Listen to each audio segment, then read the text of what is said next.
বগুড়ায় ফুটবল খেলা নিয়ে বিরোধ থামাতে গিয়ে শিক্ষার্থী নিহত। বগুড়া শেরপুরে ফুটবল খেলাকে কেন্দ্র করে সৃষ্টি বিরোধ থামাতে গিয়ে প্রতিপক্ষের হামলায় জামিল শেখ নামে এক স্কুল শিক্ষার্থী নিহত হয়েছে।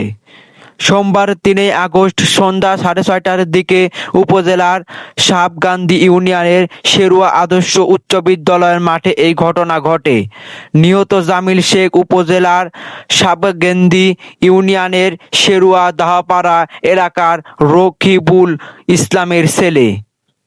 তিনি পল্লী উন্নয়ন একাডেমি RDA ল্যাবরেটরি স্কুলের ১০ম শ্রেণির শিক্ষার্থী ছিলেন।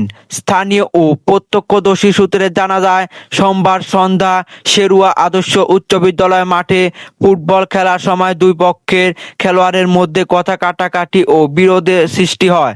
এক পর্যায়ে পরিস্থিতি উত্তপ্ত হয়ে গেলে জামিল শেখ বিরোধ মীমাংসার চেষ্টা করেন। এই সময় প্রতিপক্ষ শাকিল নামে এক যুবক তার ওপর হামলা চালায় এবং লাথি মারে, কিল ঘুষি মারেন।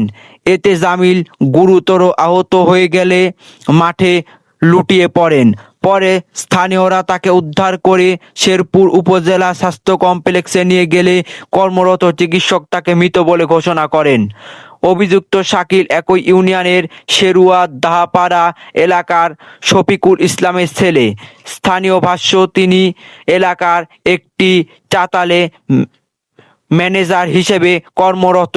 ঘটনার পর তিনি পলাতক রয়েছেন।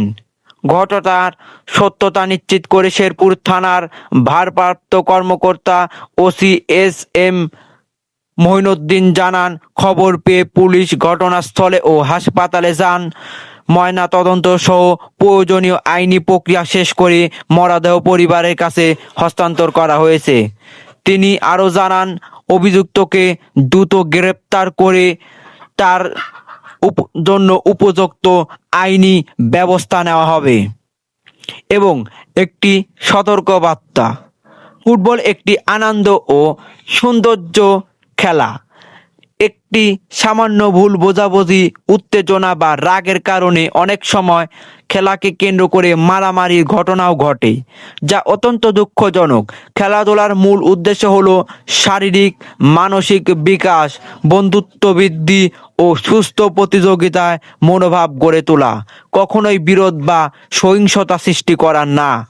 আমাদের সবার উচিত খেলা জয় পরাজয় থাকেই, এটাই স্বাভাবিক, গ্রহণ করা এবং প্রতিপক্ষকে সম্মান করা এবং যে কোনো সমস্যায় শান্তিপূর্ণভাবে সমাধান করা।